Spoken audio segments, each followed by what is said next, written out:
आप सभी को अपने YouTube चैनल अखंड भारत एजुकेशन प्लेटफॉर्म पे स्वागत है। हम लोग वैदिक काल चैप्टर पढ़ चुके थे लोग और आज उसका हम लोग ऑब्जेक्टिव करेंगे लोग कि हम लोग कितना ऑब्जेक्टिव कर पाते हैं लोग उस चैप्टर से। ठीक है, चलिए हम लोग देखते हैं लोग। पहला क्वेश्चन है कि ऋग्वेद में कुल कितने मंडल हैं। तो ऋग्वेद में कुल कितने मंडल हैं? तो ऋग्वेद में कुल 10 मंडल है। कितने मंडल हैं? 10 मंडल है। आप लोग को बताए थे कि ऋग्वेद में 10 मंडल और 1028 सूक्त और 10,580 क्या है ऋचाएँ हैं, और उसमें ऋचाओं की अधिकता होने के कारण उसे ऋग्वेद नाम दिया गया है। ठीक है, देखिए 2 नंबर क्वेश्चन है कि ऋग्वेद में सबसे महत्वपूर्ण तथा पवित्र नदी मानी जाती है। तो सरस्वती को मानी जाती है। किस नदी को मानी जाती है? सरस्वती को मानी जाती है। और इसका दूसरा नाम क्या है? घाघर नदी है। कौन सी नदी है? घाघर नदी है। ठीक है, चलिए तीसरा है कि गोत्र अवस्था प्रचलन कब आई, माने गोत्र जो अवस्था थी इसका प्रचलन कब हुआ था? तो उत्तर वैदिक काल में हुआ था। कब हुआ था? उत्तर वैदिक काल में हुआ था। ठीक है, ये क्वेश्चन एसएससी 2020 में पूछा हुआ है। वैदिक युग में यौ कहा जाता था। किस चीज़ को कहा जाता है? यौ, जौ को। जौ के क्या बोला जाता था? यौ बोला जाता। किस कौन से काल में? उत्तर वैदिक काल में। ठीक है, यानी वैदिक काल में बोला जाता था। ठीक है, और जो व्री शब्द होता है ना उसको चावल को बोला जाता है। किसको बोला जाता है? चावल को क्या बोला जाता है? व्री, वैदिक काल में। ठीक है, तो आइए हम लोग आगे चलते हैं लोग।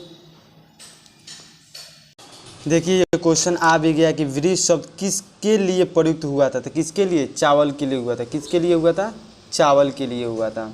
व्री शब्द चावल के लिए क्या हुआ था? प्रसिद्ध हुआ था। प्राचीनतम पुराण है। कौन सा पुराण है?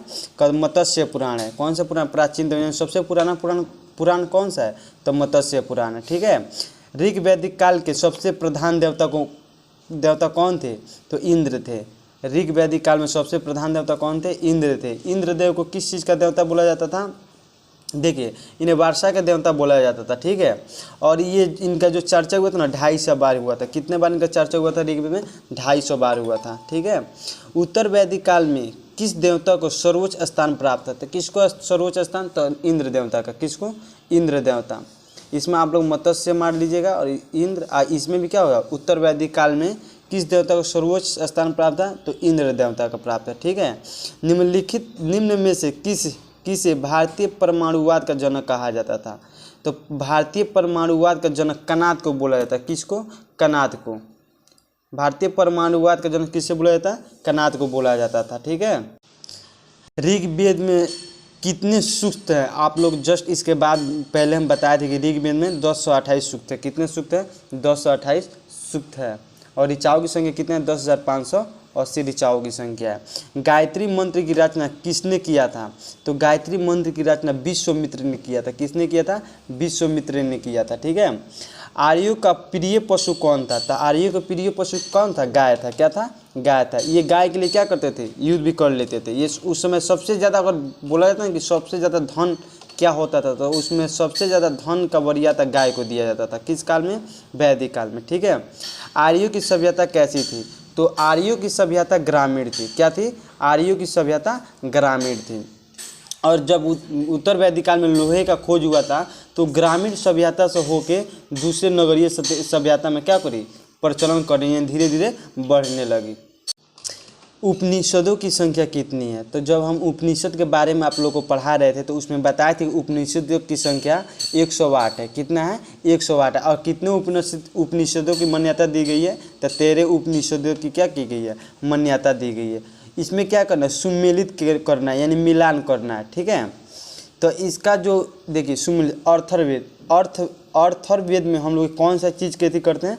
तो अर्थवेद में हम लोग औषधियाँ क्या है? औषधि के बारे में पढ़ाया गया था। औषधवेद में औषधि के बारे में पढ़ाया गया था। ठीक है, अब करता है ऋग्वेद। ऋग्वेद में क्या है? ईश्वर की महिमा है। क्या है? ईश्वर की महिमा है। ईश्वर के बारे में उसमें बताया गया था। ठीक है, आयुर्वेद में क्या है? बलिदान। आयुर्वेद में क्या हो जाएगा? बलिदान, यानी युद्ध के बारे में बताया गया था। युद्ध बलिदान में दिया जाता है। उसमें काटा कुटी, कोनो सिर उड़ल, कोनो मुड़ी उड़ल, किस में क्या होता है? बलिदान। वही ना बलिदान होता है।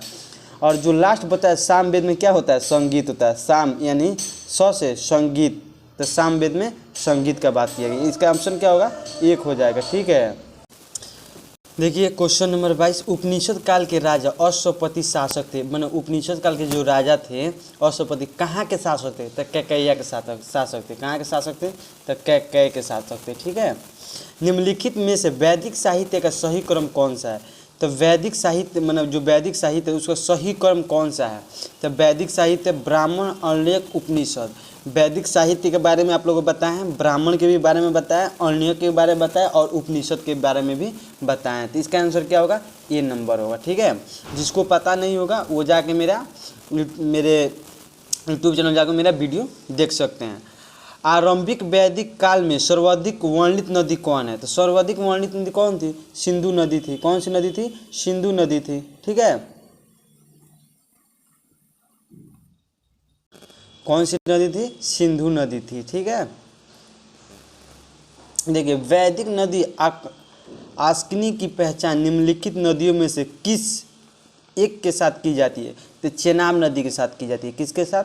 चेनाब नदी के साथ। ठीक है। ऋग्वेद में निम्नलिखित किन नदियों का उल्लेख अफगानिस्तान के साथ आर्यों के संबंध का सूचक है? तो कुंभ। किसका? कुंभ। आइए हम लोग आगे। गोपत ब्राह्मण संबंधित है अर्थववेद से। जो गोपत ब्राह्मण थे किससे संबंधित थे? अर्थववेद से संबंधित थे। कौन? गोरपथ ब्राह्मण। ऋग्वेद का कौन सा मंडल पूर्णतः सोम को समर्पित करता है? तो 9वां मंडल किसको समर्पित करता है? 9वां मंडल किसको समर्पित करता है? तो सोम को समर्पित करता है। सबसे पुराना वेद कौन सा है? तो सबसे पुराना वेद कौन सा है? ऋग्वेद है। सबसे पहले इसी वेद का इति हुआ था। तो सबसे पुराना वेद ऋग्वेद का। देखिए यूपी पीसीएस में ये क्वेश्चन पूछा हुआ है। और ऋग्वेद का कौन सा मंडल पूर्णतः सोम को समर्पित करता है? 9वां मंडल। ये बीपीएससी 42वां जो एग्जाम हुआ था बीपीएससी उसमें ये क्वेश्चन पूछा हुआ है। आइए आगे चलते हैं हम लोग। देखिए तेरही नाम क्या है? तेरही नाम क्या है? तो आप लोग इसमें बताया गया था 3 वेदों को तेरही कहा जाता था। कौन कौन वेद? तो ऋग्वेद, सामवेद और आयुर्वेद। बाद में अर्थववेद को जोड़ा गया तो इसको त्रयी वेद में नहीं लिया गया। जो उसका अर्थववेद का जो एथी हुआ था ना वो जंगल में हुआ था, ब्राह्मणों ने किया था। ठीक है। किस वैदिक ग्रंथ में वर्ण शब्द का सर्वप्रथम नामोल्लेख मिलता है? तो ऋग्वेद में। ऋग्वेद में जो है वर्ण शब्द का सर्वप्रथम उल्लेख किया गया था। किस वेद में? तो ऋग्वेद में। आर्य शब्द इंगित कराता है श्रेष्ठ वंशों को। जो आर्य थे वो किसको मैंने दर्शाते थे? जो श्रेष्ठ वंश होते थे उनको दर्शाते हुए थे। ये क्वेश्चन आईएएस में भी प्रीलिम से पूछा गया 1999 में। वर्ण व्यवस्था से संबंधित पुरुष सूक्त मूलतः पाया जाता है किस में?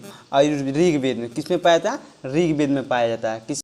देखिए यज्ञ संबंधित विधि विधानों का पता चलता है आयुर्वेद में। आप लोग को जब हम पढ़ा रहे थे तो उसमें ट्रिक से बताए थे कि जो आयुर्वेद है, आयुर्वेद में क्या होता है? यज्ञ संबंधित कोई कार्य होता है। ठीक है।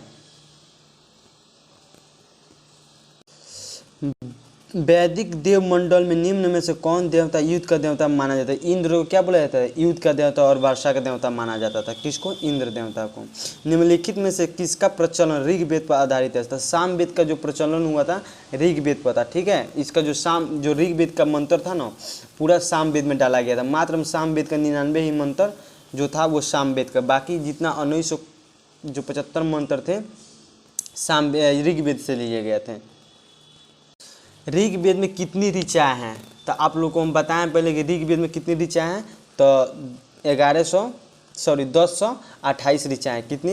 1028 ऋचाएँ हैं। देखिए ऋग्वेद, तो ऋग्वेद में सबसे पहले क्या क्या किया गया था? ये हम आप लोग ऋग्वेद जब पढ़ाए थे तो उसमें ये सब बताए थे कि ऋग्वेद में क्या क्या किया गया था। तो देखिए ऋग्वेद में सबसे पहले स्रोत में प्रार्थना किया गया था, यानी भगवान को बताया गया था कि ऋग्वेद में क्या किया गया था? स्रोत और प्रार्थना के बारे में बताया गया था। ठीक है। आयुर्वेद में युद्ध के बारे में यानी बताया गया था, जो कर्मकांड इसके बारे में बताया गया था। और सामवेद में संगीत के बारे में बताया गया था। अथर्ववेद में तंत्र मंत्र के बारे में बताया गया था। और आयुर्वेद में स्रोत एवं कर्मकांड के बारे में बताया गया था। निम्नलिखित 4 वेदों में से किस एक में जादुई माया और वशीकरण का वर्ग बताए? तो अथर्ववेद में। आप लोग को जब हम पढ़ा रहे थे उसमें बताए थे कि अथर्ववेद में कह दे कि तंत्र मंत्र और माया का या वशीकरण के बारे में क्या किया गया, उसमें बताया गया अथर्ववेद में। ऋग्वेद है स्रोतों का संकलन। किसका संकलन है? स्रोतों का संकलन। कौन? ऋग्वेद। ऋग्वेद संहिता का 9वां मंडल पूर्णतः किसको समर्पित है? तो सोम और इसे पेय पर नामकृत देवता को। जो 9वां मंडल किसको देती है? सोम देवता को और नामकृत देवता को। भारत के किस स्थल की खुदाई से लौह धातु के प्रचलन के प्राचीनतम प्रमाण मिले हैं? तो अंतरखेड़ी से मिले। कहाँ से मिले हैं? अंतरखेड़ी से मिले। ठीक है, अंतरखेड़ी से मिले हैं। बताया था ना उत्तर वैदिक काल में अंतरखेड़ी से लोहे का क्या हुआ था? अंतरखेड़ी से क्या हुआ था? लोहे का खोज हुआ था। उपनिषद पुस्तकें है दर्शन पर। उपनिषद पुस्तकें क्या है? दर्शन है, दर्शन पर आधारित है। उपनिषदों का मुख्य विषय क्या है? तो उपनिषदों का मुख्य विषय दर्शन क्या है? दर्शन है। निम्नलिखित में से किस एक वैदिक साहित्य में मोक्ष की चर्चा मिलती है? उपनिषदों में क्या मिलती है? मोक्ष की चर्चा मिलती है। किसमें? उपनिषदों में मोक्ष की चर्चा मिलती है। अध्यात्मिक ज्ञान के विषय में नचिकेता और यम का संवाद किस उपनिषद में प्राप्त है? कंठोपनिषद में। किसमें प्राप्त है? कंठोपनिषद में प्राप्त है। कंठोपनिषद में। वैदिक नदी कुंभ का स्थान कहाँ निर्धारित होना चाहिए? अफगानिस्तान में।